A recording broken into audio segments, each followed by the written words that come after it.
All right. Apologies for the time. I meant to do a stream much earlier, but after Pat's show, I had to go lay down, and that took a little longer than I anticipated. So, anyway, what to do for Wednesday's comics? And I was like, yeah, what am I going to do? What did I? And I forgot. To give you an idea of the approach here, I virtually nearly forgot I ever read any of these. And so that's not to say they're bad. They just didn't really leave that much of an impression. So this is Action Comics.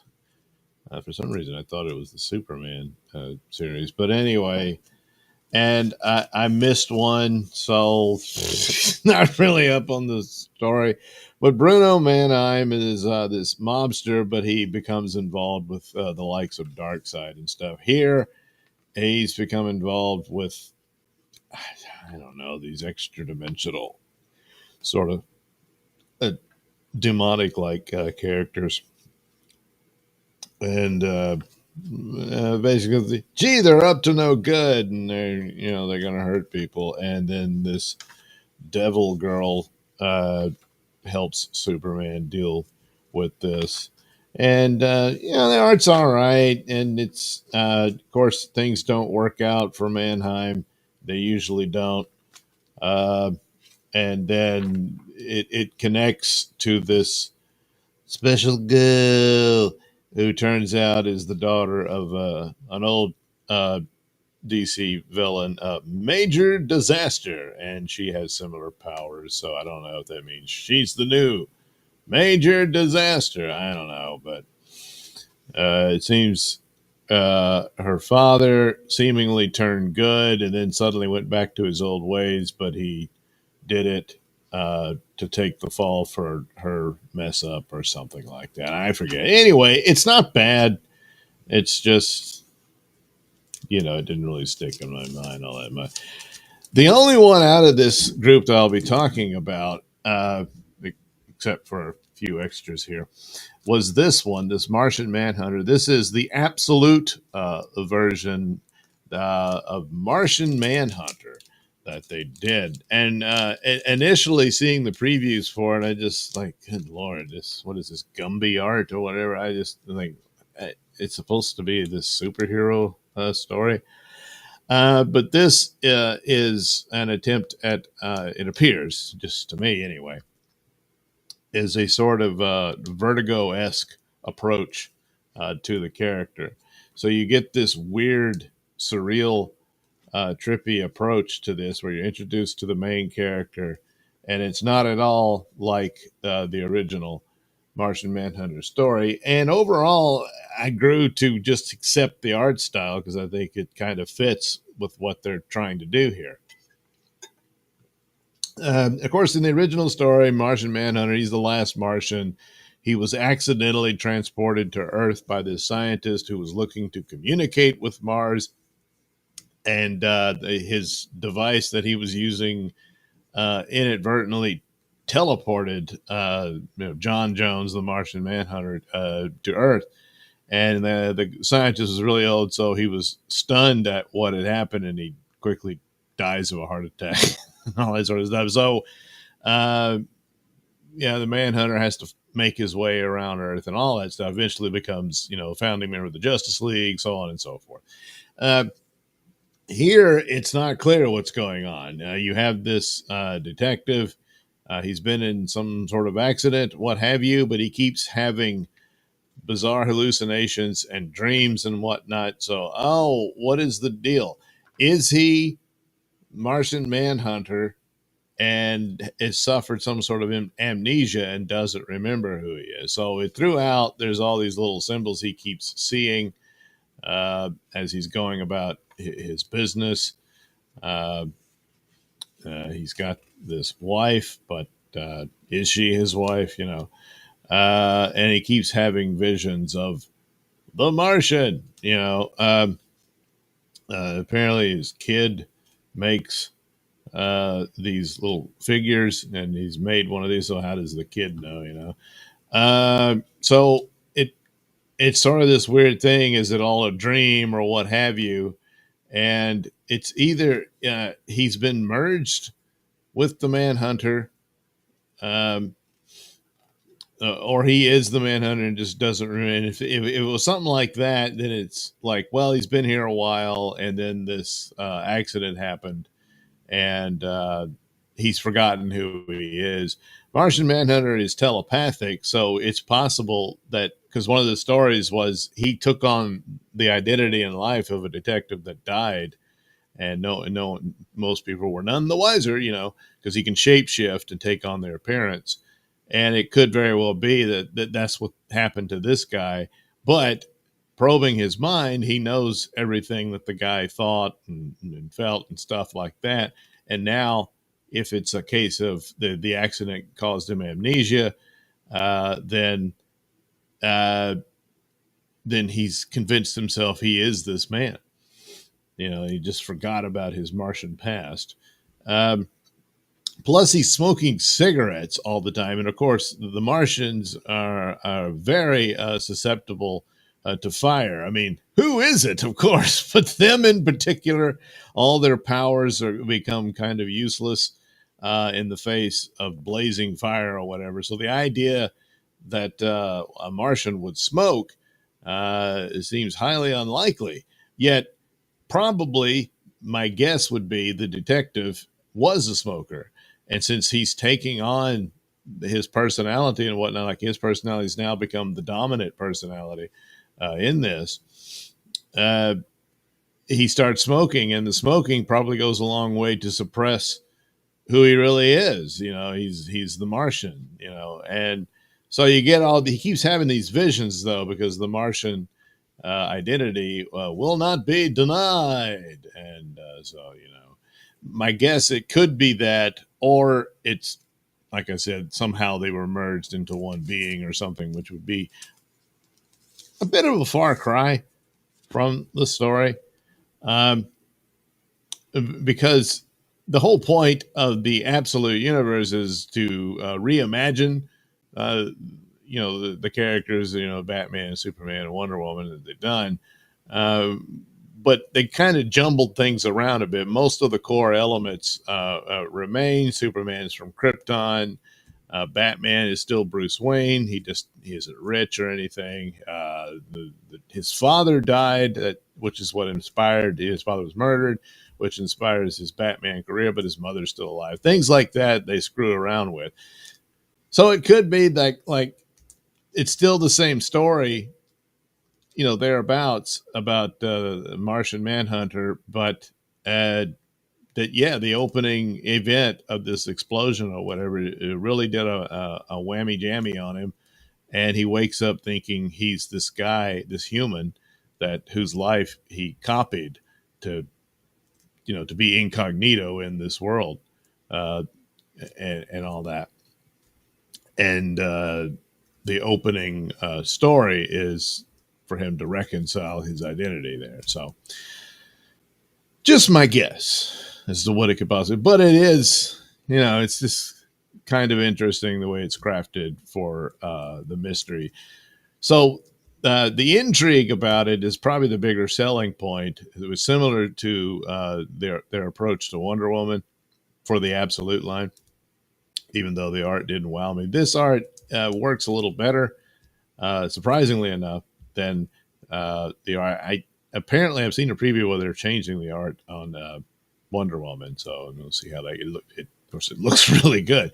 The best art overall, as far as superhero appearance goes, for the Absolute line was Superman. It's just really the dullest of the stories. I just have really no interest, and I'll get back into it to see if it picks up a little.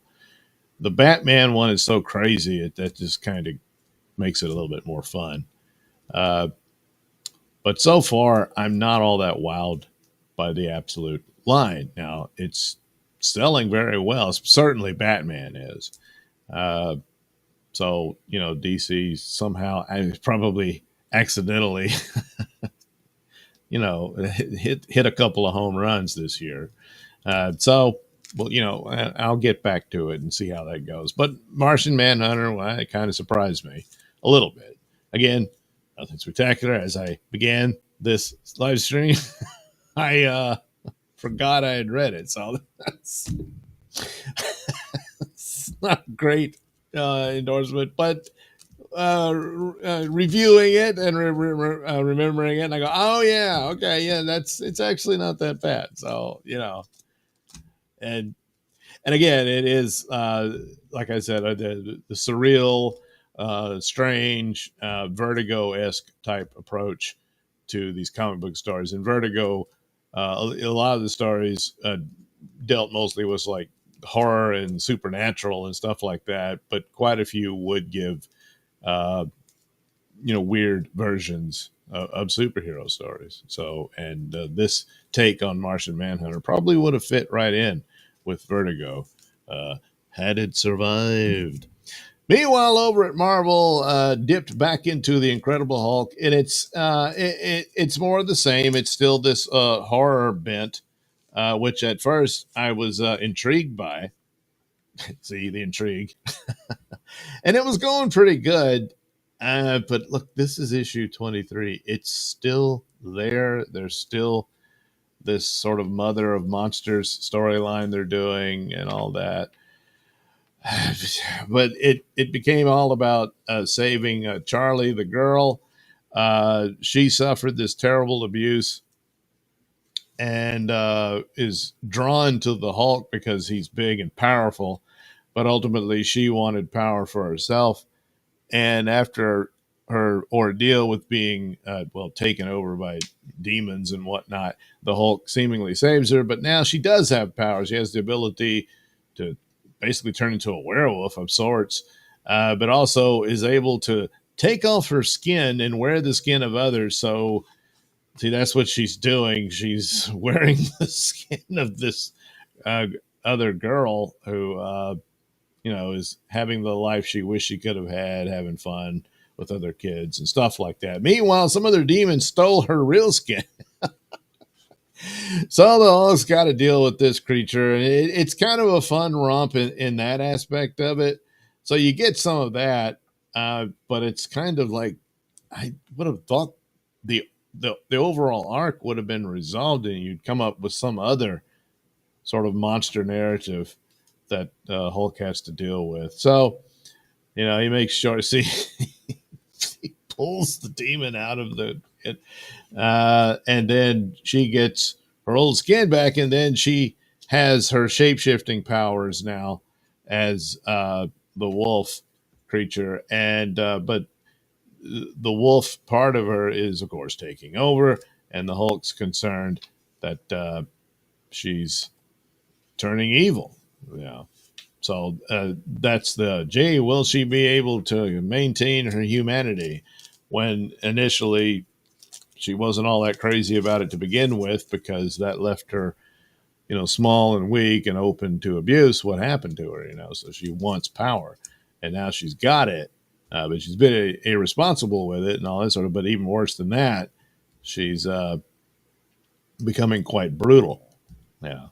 So it's not like it's a lazy slap job or it's over. And I mean, it is overly repetitive, as this goes on, but it still has good character development elements to it. And of course, the overall repetition of the Hulk story is, of course, the constant battle between the Hulk and Bruce Banner, So again, it's okay. It's all right. Had some good bright spots in it, but I kind of forgot I read it.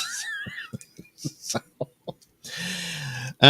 these comics, which I finally I meant to just go ahead and get the whole series and would do an overall thing on it. I don't know that I guess I will. This sat in a stack for a while. I don't have the first issue, so I got this is issue 3, 4, and 5. So I don't even have 1 and 2. It's called Gods, and going back to what's a Vertigo-esque, well, this one certainly is. This is another Hickman endeavor. So it is kind of like Marvel never, I guess, with Epic Illustrated and that sort of thing, way back when they did sort of have something that touched on that type of material. But this approach to these characters and the idea of these sort of super gods, if you will, because you got Thor and Hercules, but then you would have these gods that are more elemental and whatnot. Almost got to see them in the Marvel movies. The Living Tribunal was supposed to show up at the end of Endgame. They did show Eternity in Thor: Love and Thunder, but God, what a bad movie that was. Here, the In-Betweener. Yes, an entity called the In-Betweener plays a pivotal role in the story going on. So you've got Doctor Strange and this other character who's an avatar for the powers that be, and then there's the oh damn it, I done forgot. But they're sort of in charge of all the weird things that keep the universe running or what have you. And Doctor Strange is kind of along for the ride, being recruited to help out with what's going on. So, and I've seen this sort of story before. The main thing seems to be this special girl who's being led into this world, and it's all weird. You open a door and it goes to a whole other universe and this sort of thing. And you've seen elements like this, and it's basically a tour of this fantastic world that you didn't realize existed all around you, and all this sort of thing. There is a new iteration of a character that I'd seen years ago in the 80s in the Iceman miniseries called Oblivion. And that's back when Iceman still liked girls because he was in love with this mysterious girl and they had a relationship. But it turns out she was the daughter and the wife of Oblivion. Yeah, well, hey, they're gods. They can do whatever they want. And ultimately, she chose to go with Oblivion and left Iceman with a broken heart. Yeah. Well, look on the bright. Well, I guess you can't look on the bright side anymore. It could have been worse. See, there's the in-betweener, who, of course, is very androgynous and all that. So that's all I can really say for it. I mean, if I take the time to collect the other issues and see where it goes, it didn't get much fanfare. I don't think it did well. So it probably won't be referenced in future, but that's pretty commonplace now in the mainstream comics, if you can even call them that anymore. So, we'll see. But ultimately, that's kind of how it comes across. It's a tour of this realm with a bit of a story about this girl, and there's some other characters in there that what's their story and whatnot. There's a guy in there who looks to be like late 20s, but he's really, I don't know, almost 100 years old or something like that. That kind of thing. So we'll see. But again, forgot about it for a long time, finally took time to read them, and then forgot it again. So, meanwhile, here's some facsimile. I got quite a few of these, and I picked up some when I was at the comic book store last week. I think so, yeah. Or no, maybe I forget again. But they do this a lot where they're perfect facsimiles of these original comics. The only difference being the price tag. It was not $6.99.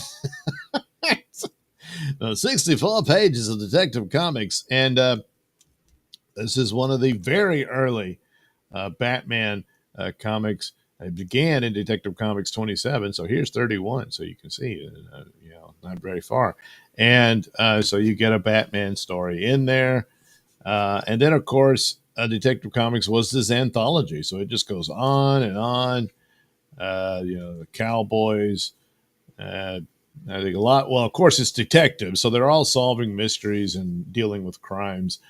Larry Steele, private detective. So that's what he's got to do. Uh, Bruce Nelson, no relation. He's got to solve crimes too.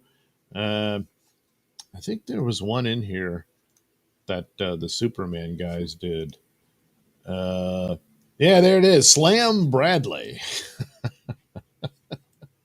That was his name, but that's because he had Siegel and Schuster. That's the guys who made Superman.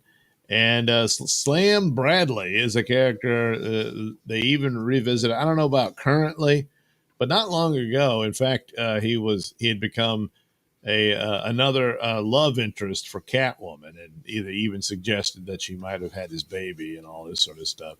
So but he was, there he is by Siegel and Schuster, the Superman guys, before they were fired and nearly ended penniless until Neil Adams got Warner Brothers to pay them a pension like payment when the Christopher Reeve Superman movie was coming along.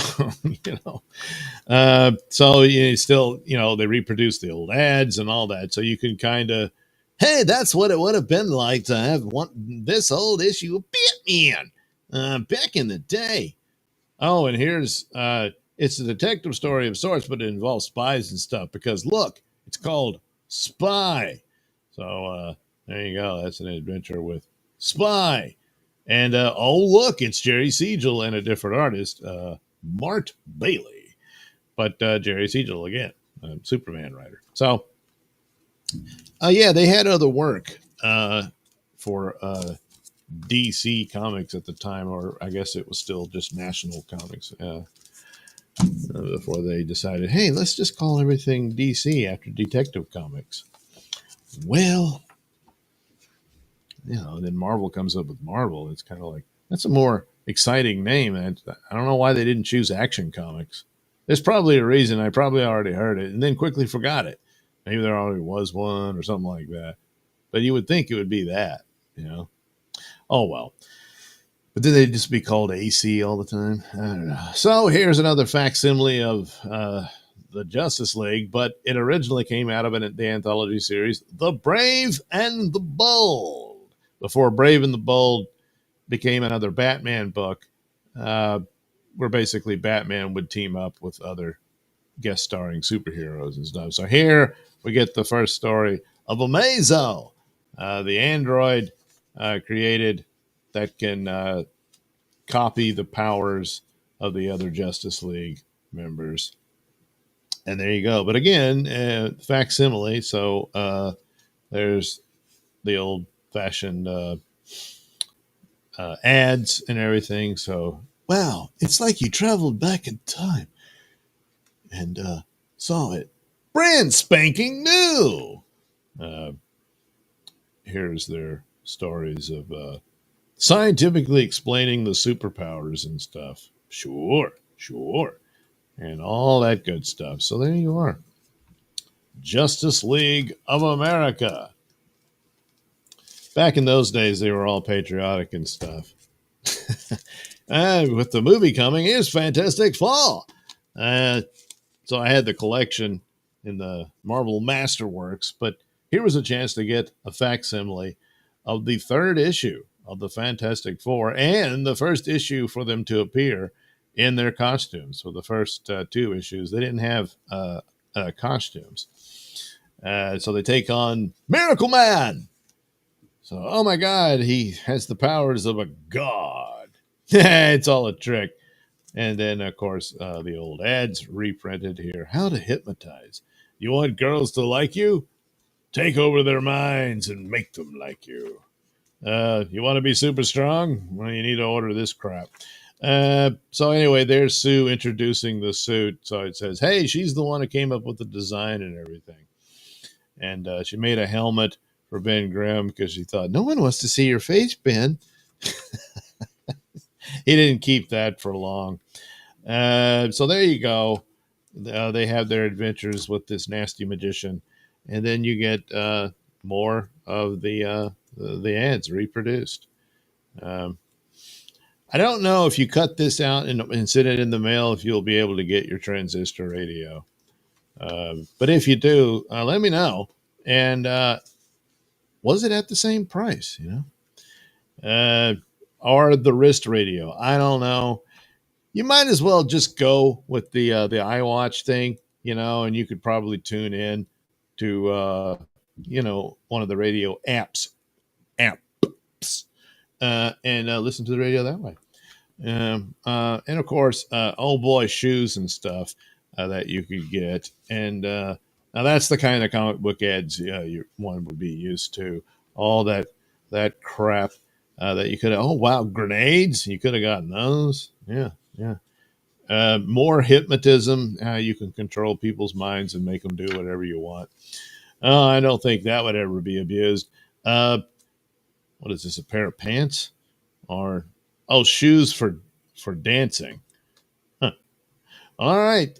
So all that stuff you could have um, had you purchased this back in the 60s, reading about the Fantastic Four. So yeah, that's the final challenge, and he's got a giant key.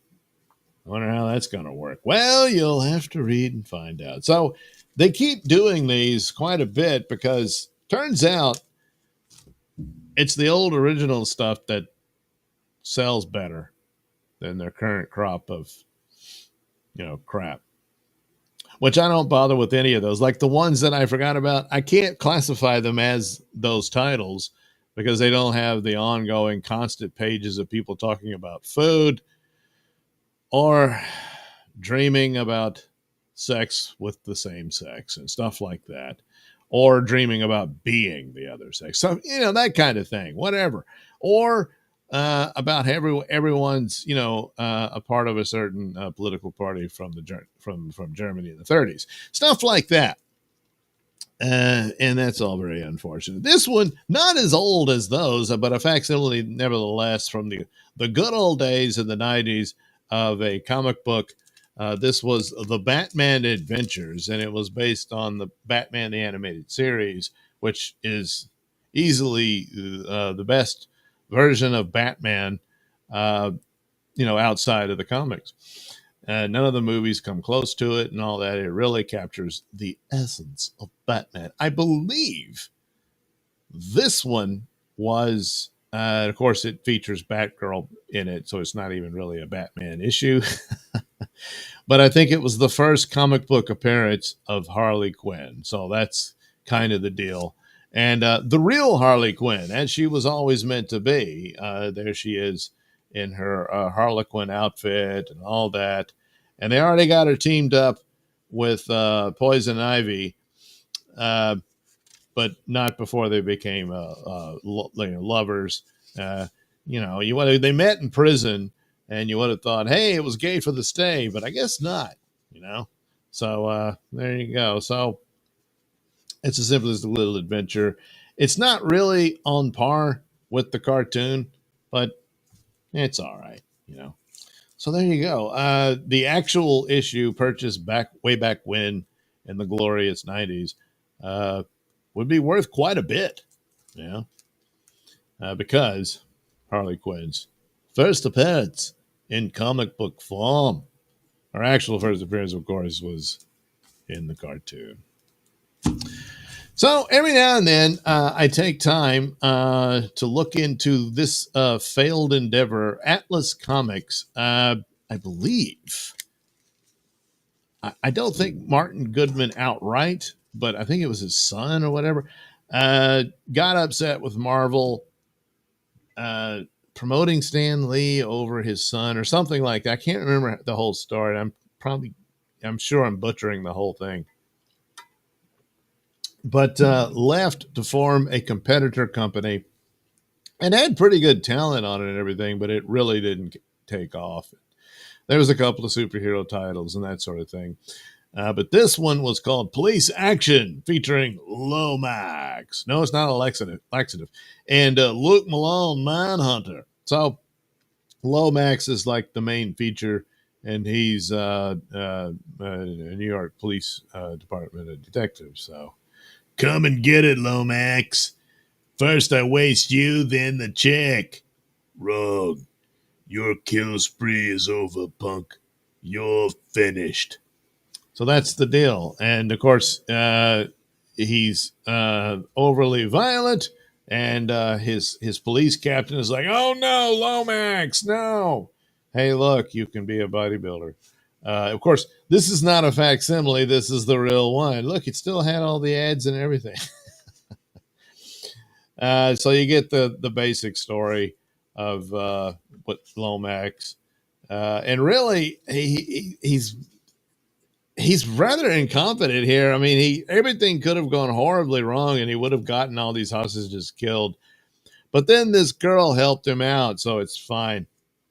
And then takes her home to bang her. So hey, it all works out, doesn't it? And I guess the mayor and the commissioner's not going to have him fired after all. Meanwhile, whatever happened to Luke Malone? So we get a bit of an origin story of Luke Malone. And turns out he's pretty much the same character. He rushes in, but turns out the hostage is his wife. Oh, no. And, well, she doesn't make it. So he just becomes a hopeless drunk. And then somebody tries to get him to not come back to the police force, but to become a private detective, get back to work and stop being a drunk all the time. And tells him there's some case that would be right up his alley or whatever. And then suddenly someone tries to murder them. So his friend dies, so he gets someone else killed, albeit not as totally his fault. And then the hitman makes sure to finish them off, but Malone gets the drop on him, and there you go. Now he's got a mission in life, despite still being a broken man. But the crooks better watch out and all that. So there you go. That's police action featuring Lomax and Luke Malone. All right, so I do recall reading another one of these. So I think this is issue 2. So it might have been the Malone story was just to tell you how he started out when he was probably already on some other case in the previous one. But anyway, that's the deal. The template is very much the same. Yeah, he's a rogue cop who doesn't really follow orders and is always breaking the rules, provided it gets justice, real justice, that kind of thing. So there you go. Isn't that nice? I would think so. This is an artistic interpretation of KB's note taker and stenographer. Yeah, that's right. All right. Now, I did Nailsin News last night, but I didn't get around to drawing anything. So I guess I'll get to that. I don't guess. Yeah, I can leave this up. It's not really Wednesday Comics anymore, is it? That's supposed to be the show, but that's it for the comics. What will I do next week? I don't know. I'll get some more, somehow, some way. I shall persevere. Oh, wait. I didn't even notice. A. Thompson says, this is awesomer. Well, all right. What did I do with the picture? So out of all those stories, oh boy, what did I want to draw? Well, I did draw some of them while I was on Pat's show. So this was the woman who, hell, what did she do? Oh yeah, she killed this mute guy who was suffering with lung cancer, and stabbed him to death. And there was like, well, he was mute because of his surgeries, He no longer had a voice box, so he couldn't cry out for help. So it was a really horrific story, But yeah, I'm not sure what we were dealing with there. This guy killed his father and disemboweled him. So, and the family said, well, he was getting crazy again. And I guess he did.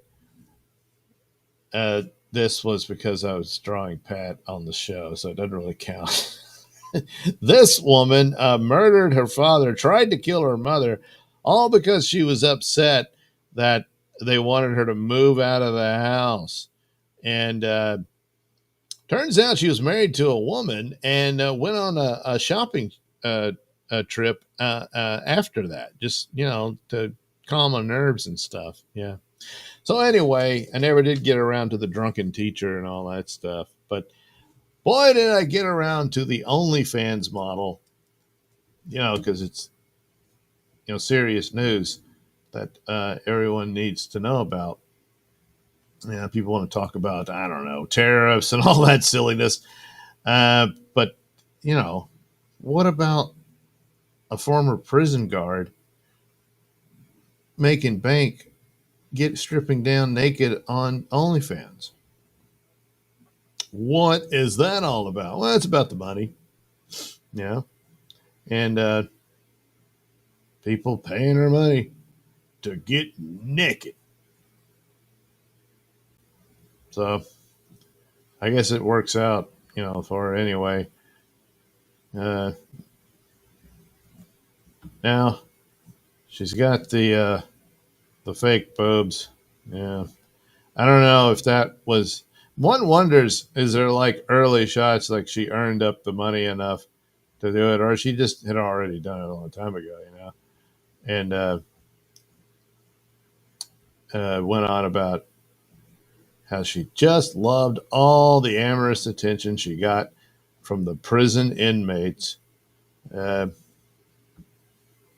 who some of which probably subscribers or members or whatever you call it for her OnlyFans. So, I don't know, just some reason I decided to pick her as the subject for the drawing, inspired by last night's live stream of Nailsin News. So anyway, you're all caught up and informed about this vital information that you needed to know. And now you do. So you're welcome.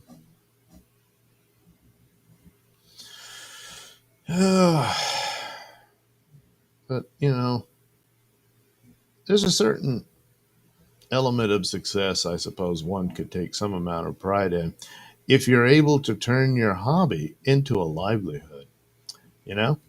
And she likes to be sexy and pretty and stuff, and likes to wear skimpy, sexy outfits. The less they are, the better. And that was her hobby. And she thought, wow, what if I could just do that and make money, not just do it for fun and stuff, giggle tee hee. And lo and behold, in today's incredible modern age, with all these technological wonders, wow, she's able to do it. All she's got to do is, record herself, do some videos of her rolling around, stripping, stuff like that, rolling around on her bed and all that, maybe even get in the shower and all that fun stuff, and then post it. And OnlyFans, and then, well, she doesn't have to work at the old prison anymore. No, she does not. So that's well, it's something. It's definitely something. It ain't nothing. So that's what she does. I was gonna say she was British, but no, she's from Australia. Yeah, and I imagine, some of the choice photos they had for the article. She was in her underwear, uh, and a bikini, and stuff like that. But you would have thought that she would have pranced around in her uniform, and left a few things unbuttoned or unzipped and that kind of thing. She probably did, but you got to find out on OnlyFans. I see. That's someone did mention in the chat last night. It's like, well, so the New York Post is just an advertisement for OnlyFans, and that's right. One wonders if is there you know a stake in the company, the investment, you know. But it does beg the question. Um, there's tons of free naked girl images all over the place. And why does anyone bother? And I guess it's because of this particular person. And it's like, oh, they'll answer your questions on the site and stuff like that. So then you can sort of fantasize that you're actually in a relationship with her. She really gets me. You know, which of course is sad, but it's also somewhat lucrative. Jeez, I'm really not doing a good job here. um, but she's got the boob job and possibly the lip job too. Eh, I went a little overboard there. But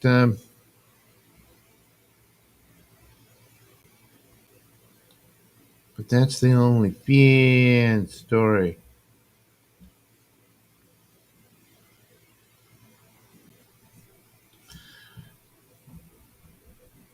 But at least she didn't give in to the temptation of the amorous pursuits from the many prisoners. Uh, and had she been seduced, she might have been involved in a prison break. And oh boy, at least she resisted temptation and thought, but boy, I really do like all the compliments and attention and shit. Plus, wouldn't it be cool to make money? And of course, there is a way. There is. And well, she did. Yeah. But I suppose not long from now, if it hasn't already, it'll just be all these, AI bot naked girls, and they actually do interact with you and stuff. So all these sad creatures uh, really feel like there's a woman out there who really does like me. She likes me for me, and of course, it's not really true because she doesn't really exist. Um, but they're not going to care. Meanwhile, the real girls who have banked everything, all I got to do is roll around in my underwear and get naked on OnlyFans, and and I don't have to work. And but oh, she can't compete with AI Susie or whatever. So it's just one of those things. Well, enjoy it while it lasts and all that crap.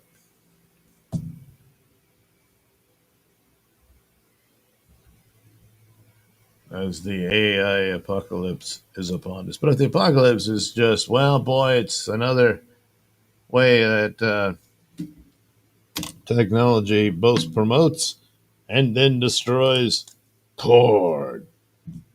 I don't know.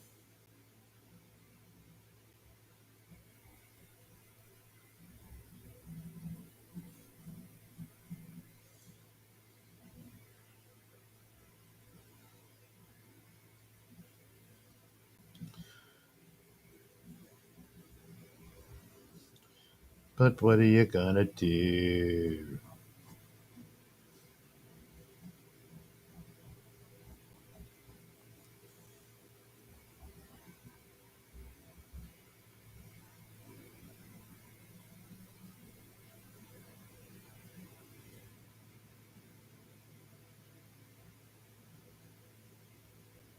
Well, I don't know about you, but I'm gonna sit here and draw this picture. But sitting here is becoming quite the problem. And I'm going to have to limit my time doing it. Um, I get total lost on Pat's show, and probably shouldn't stay for the full uh, duration because it took a while to move around, and then I had to go lay down and all that. Um, so I'll have to leave a little earlier if he wants to go on for 3 hours or something like that, and then come back when he's done to do mine.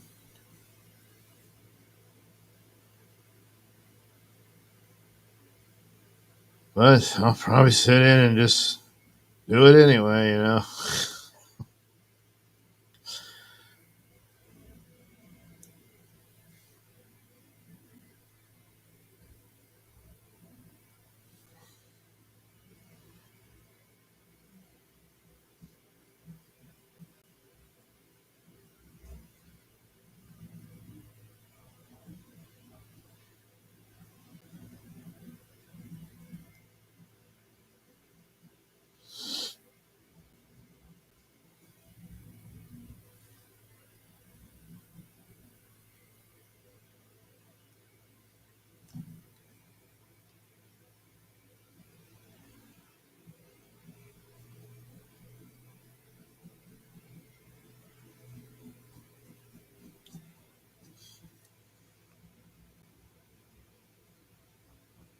Okay.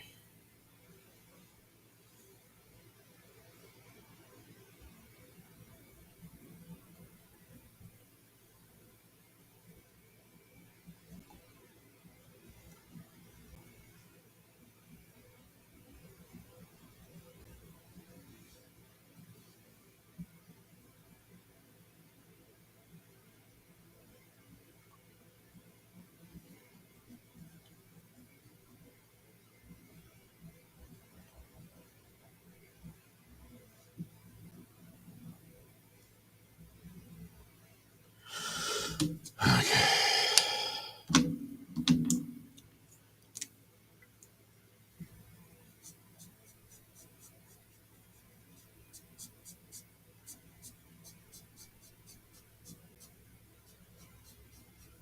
But man, those AI Gregory Peck voice clips.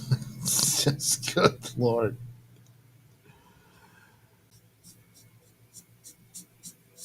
They did. Well, there was one where he had it where he was actually doing a full on song in a previous one. Uh, it's just all it is the guy's voice, but it's so damn funny. You know, poor Mr. Peck.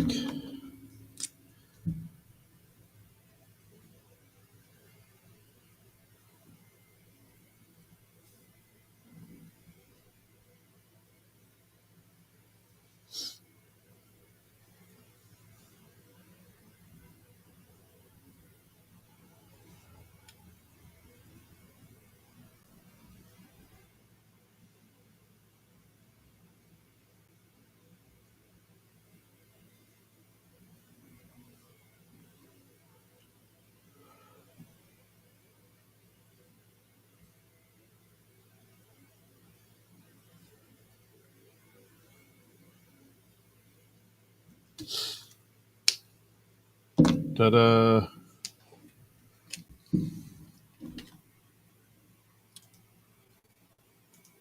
Oh, jeez.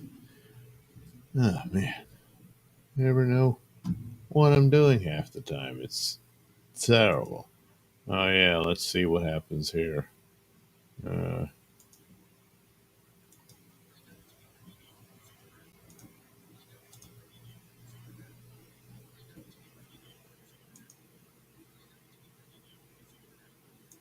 nope. Yeah,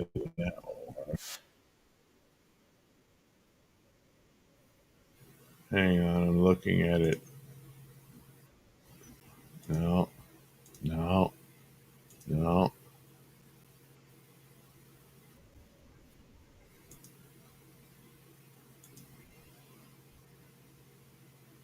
Geez, there is quite the delay. Oh, man, I really screwed this all to hell. This looks terrible.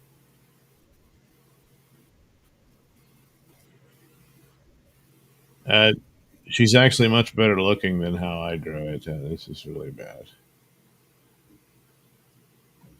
Yep, as I suspected, it doesn't work.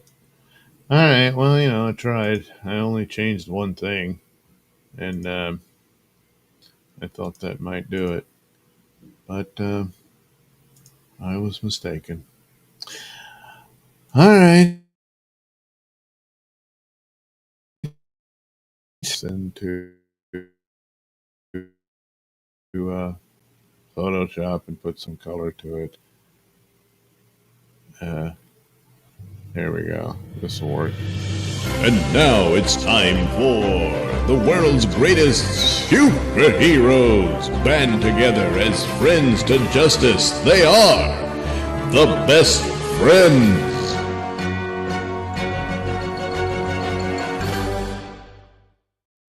Early one morning at the Hall of Superdom. No better way to start the day than a nice view of the sweetest cheeks on earth. Yeah, I hear you, best man. Maid of honor sure makes it easy to rise and shine. Hey, watch your mouth, Pool Man. My admiration for my girlfriend's assets is not an invitation to your crude, sleazy commentary. And by the way, I can smell the beer sweating through your pores. I'm sick and tired of having to deal with your slacking off around here. We're superheroes, damn it! How are we supposed to maintain a stellar reputation when one of us passes out or poops his pants on occasion? I don't know. You don't know, huh? Well, I do. Either you get your act together, or I'll give you the boot. A team operates with teamwork, and I can't have a member of my team face down in a pile of his own puke in the middle of a crisis. Are you listening? Yeah. You understand me? Yeah, I understand, man.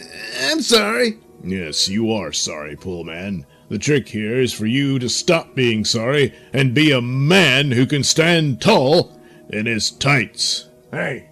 What is it, Wingman? General Wilcox is on the horn. Says he's got a mission for us. Can Pullman overcome his addiction?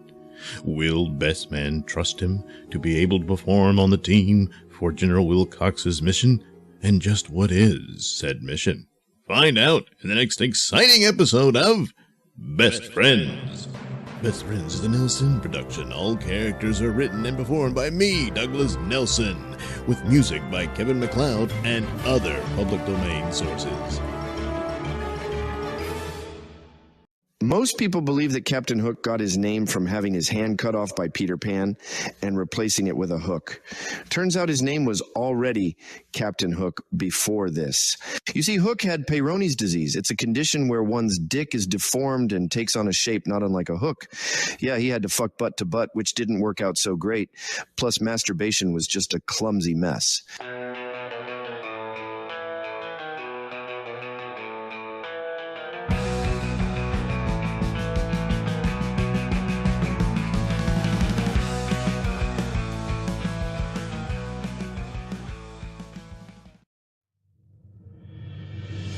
And now it's time for the world's greatest superheroes band together as friends to justice. They are the Best Friends.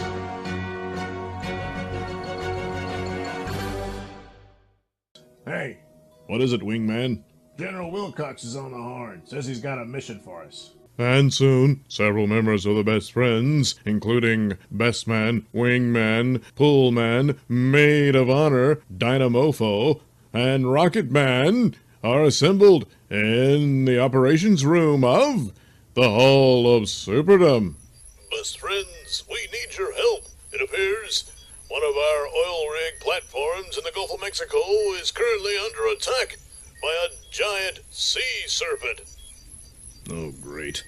Another ocean job. Damn it, it takes forever to get the stench of seawater out of my tights. Well, wait a minute. Pool man, what is your element? This mission is right up your alley. Plus, your suit is made of rubber. That's right, Dynamofo. Yes, you make a good point there, Dynamofo.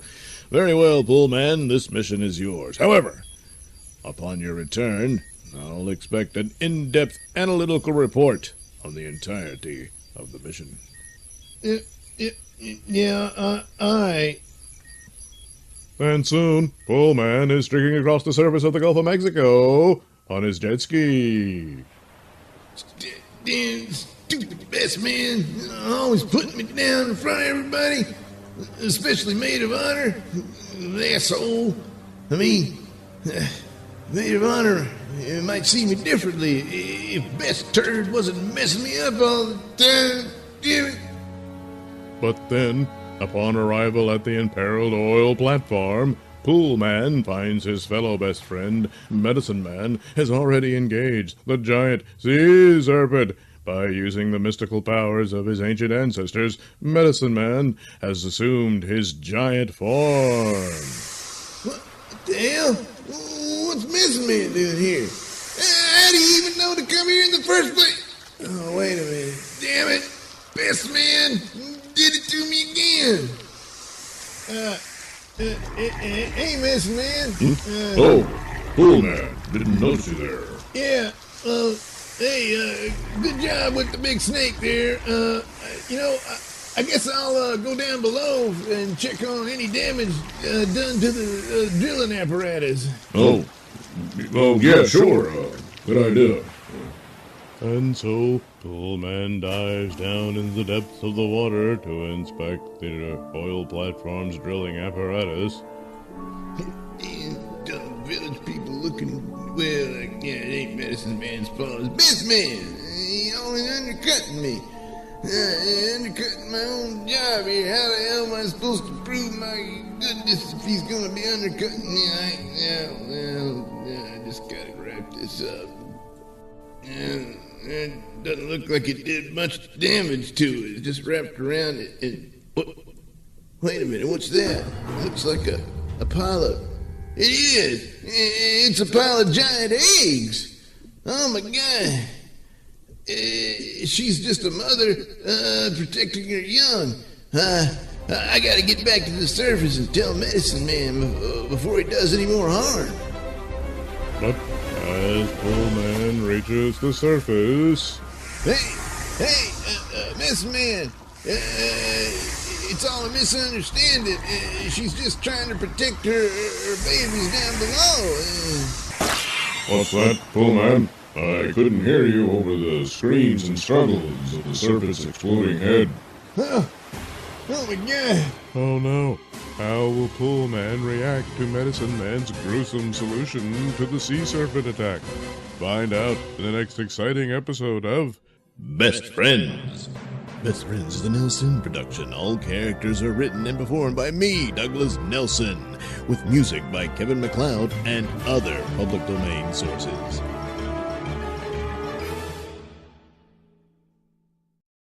You may have noticed you don't hear from Tarzan much these days. Well, turns out his pet chimp, Cheetah, was really jealous. And one day he caught Tarzan fucking Jane. Cheetah freaked out and took liberties with Tarzan's anatomy. Cheetah relieved Tarzan of his sack with his foot. Yeah, the fact that he used his foot was an extra fuck you from Cheetah. Anyway, Tarzan ordered an elephant to stomp Cheetah, but the damage was done. Jane left him for a witch doctor. It's all sad.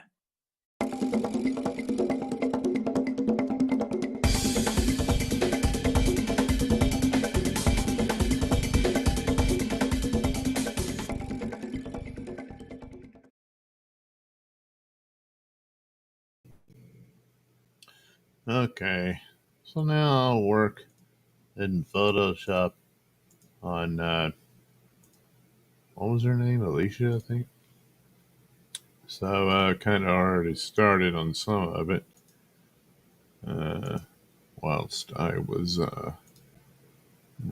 listening to the cartoon. All right.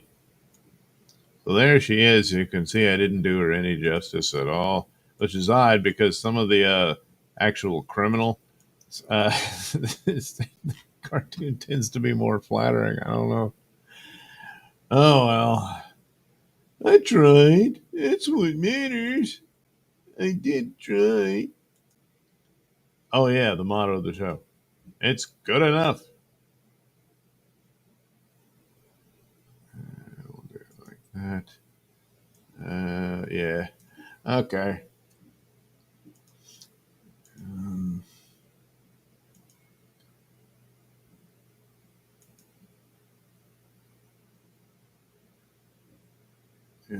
no. And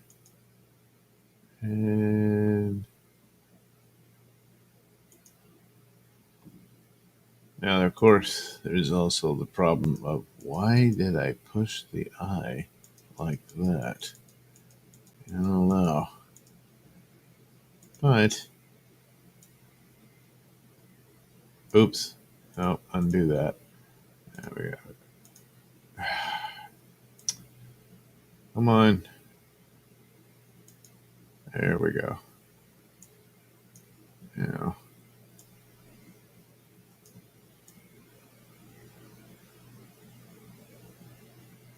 okay.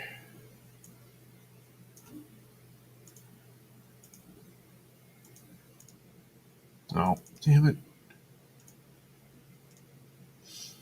All right. Good enough.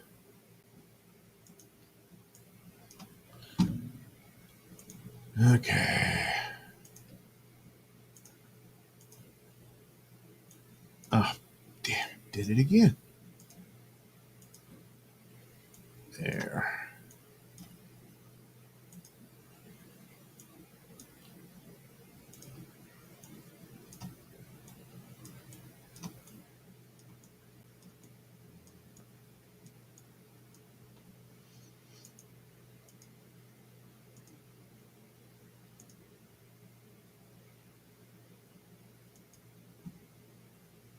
And then we'll go for the brown.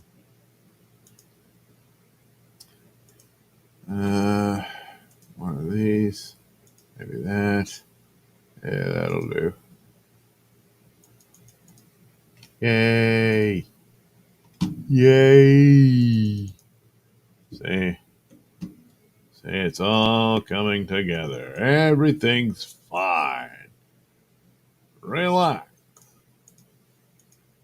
Whoops. Uh,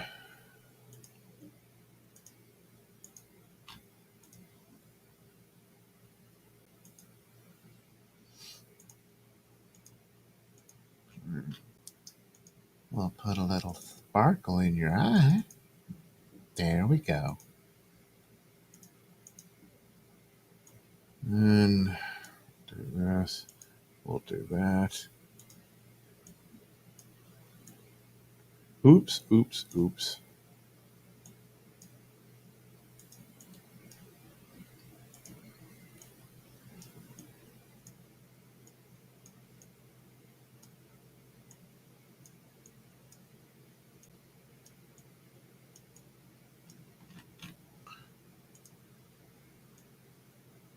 Dun, dun, dun, dun, dun, dun, dun, dun, dun, dun, dun, dun, dun, dun, dun. Dun, dun, dun, dun, dun, dun, dun. Dun, dun, dun, dun. Yeah, you got a little something in your teeth. There we go. It's fine. Oh wait, maybe that was supposed to be the. Oh yeah, the demarcation. Maybe something along those lines. And then, whoops, don't want that one. Nah. Nah, nah, nah, nah. There you go. See? Everything's fine.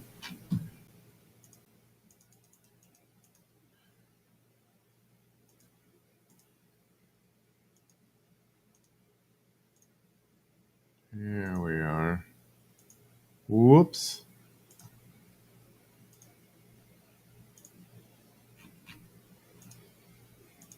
Whoops.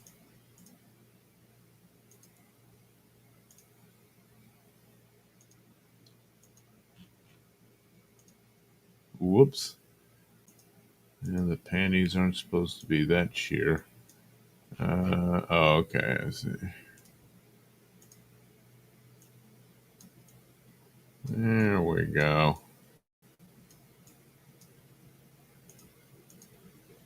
We'll fix all this and that. It's like this and like that. And it's like this and like that. And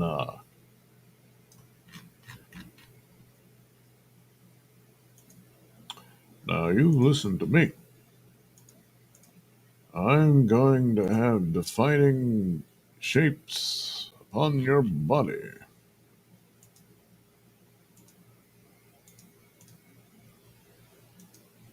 Some curvatures do cast shadows, and I intend to depict them all.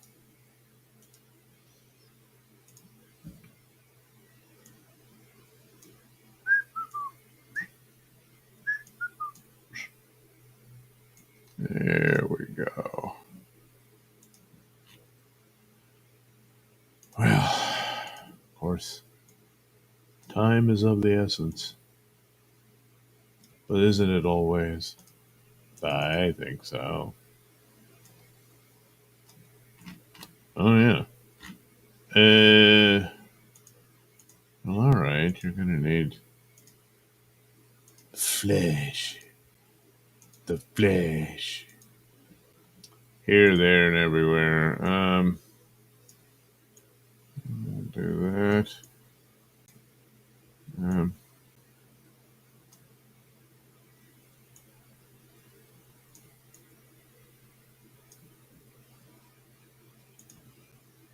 Alrighty.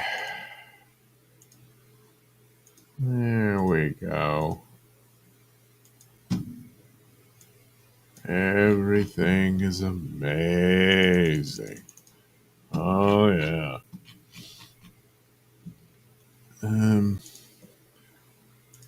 So the straps are blue. So what do? You pick the color blue. There we go.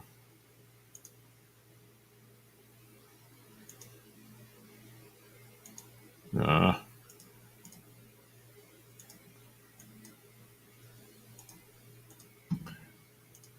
Here. And here. Alright. Huh.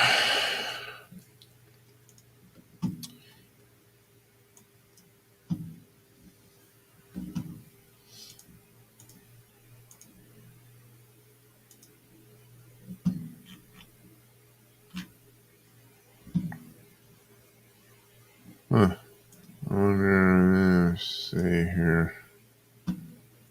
Blah, blah. Well, this will work.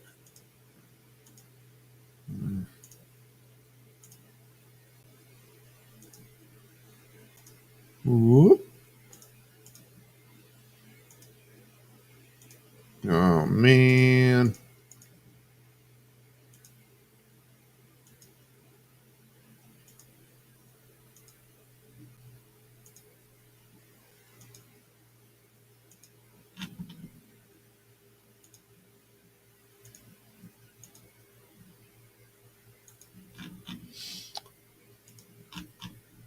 We wouldn't want her to have dandruff. No. Take all the flakes away. Oh, yes.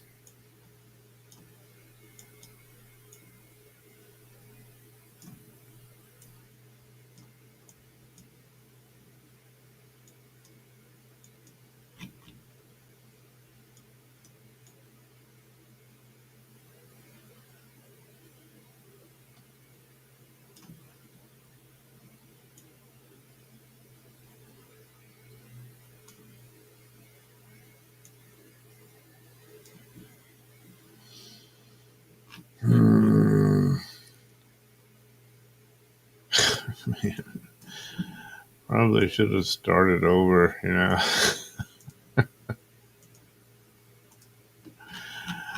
Oh, well, I'm sorry, ma'am. Oh, wait, what I do here is, uh,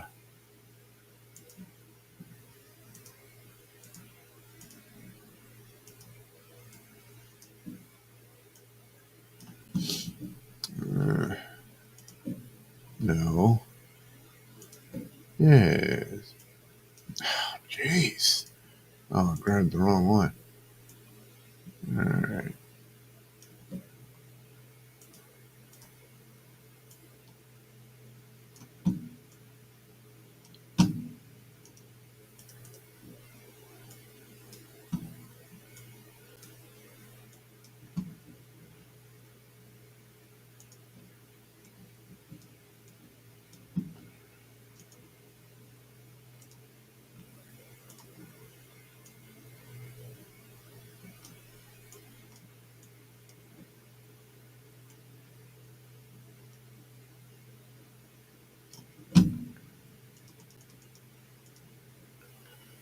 Uh,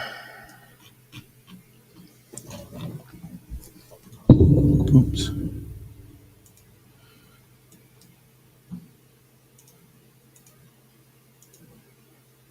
I put a little more blue in the straps here. Yeah, yeah.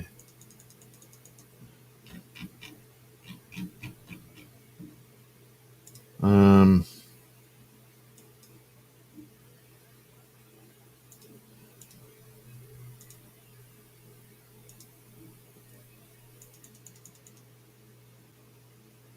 all right.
Well, there's no way that the body will be outlined in black ink.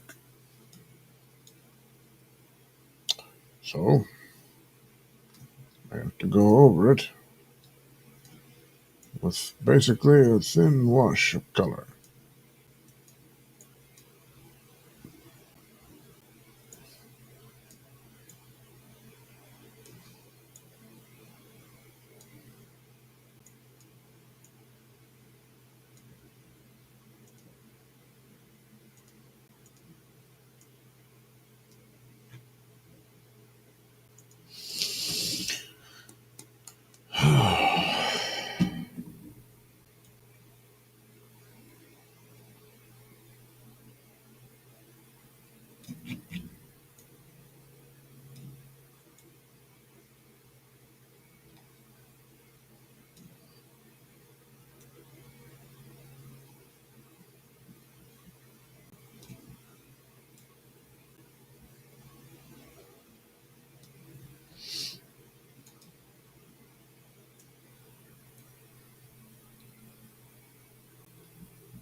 Whoop.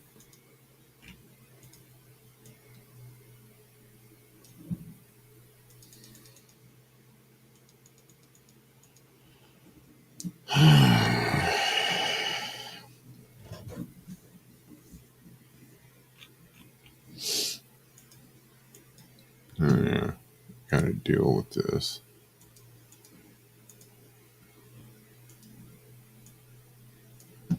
There we go. Oh, wait. What's this? Huh.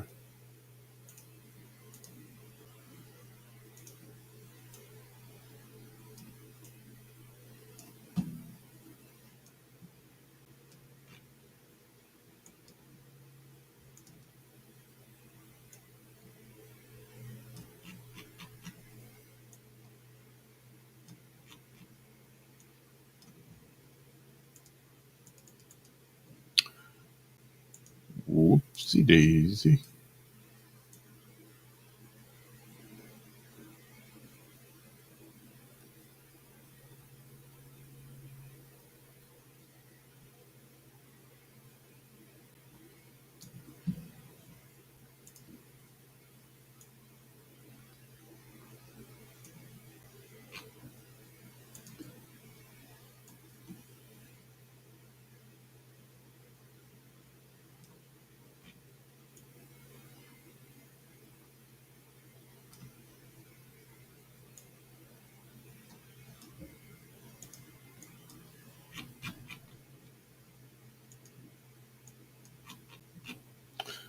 Now the ever so important part.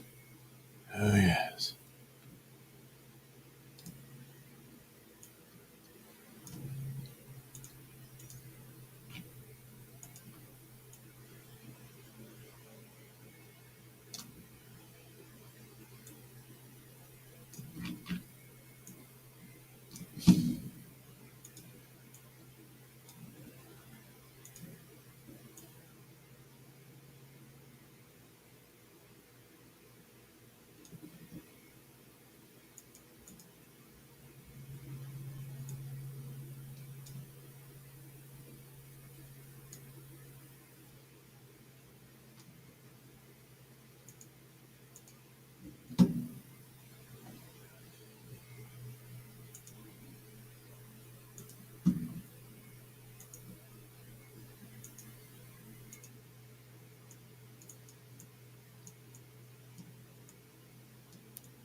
Well, I guess his character creator works.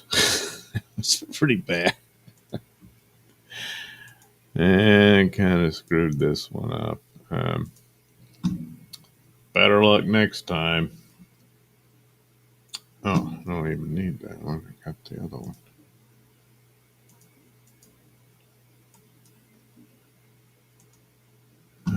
Come here. There we go.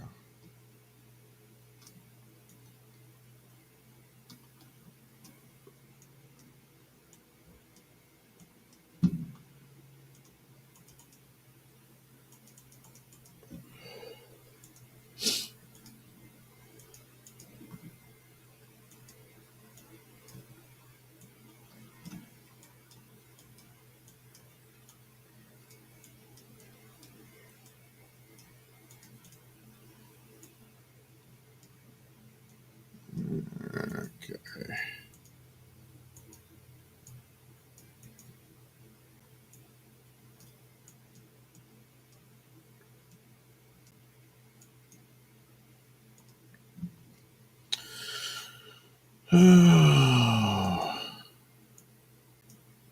Oh, damn it. Dude, you gotta.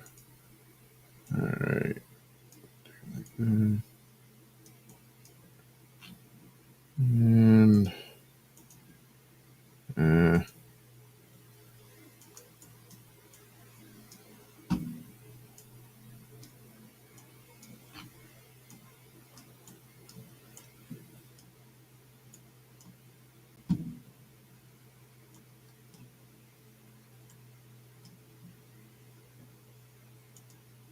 And there we go. I guess that'll have to do it. Oh, wait. Yeah.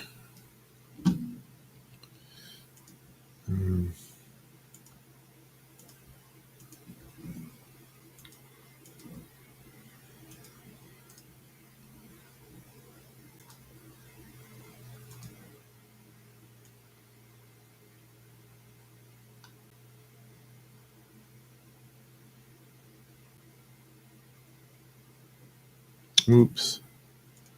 Damn it. Gotta start over.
Alright.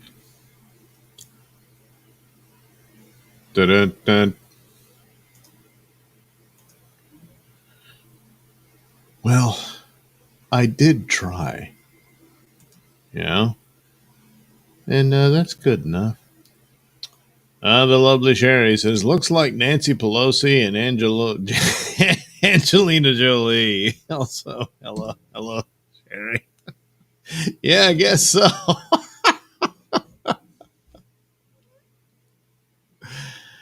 If Nancy and Angelina could have a daughter, there she is.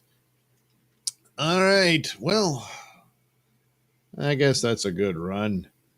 So there you go, some comic books and a drawing of a former prisoner guard who became an OnlyFans model, only to be really badly drawn in cartoon form by me.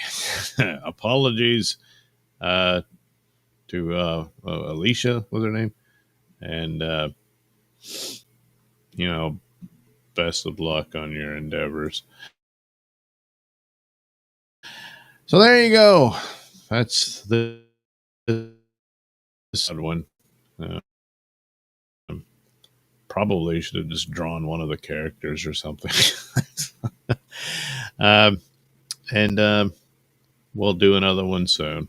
Have a good rest of your day.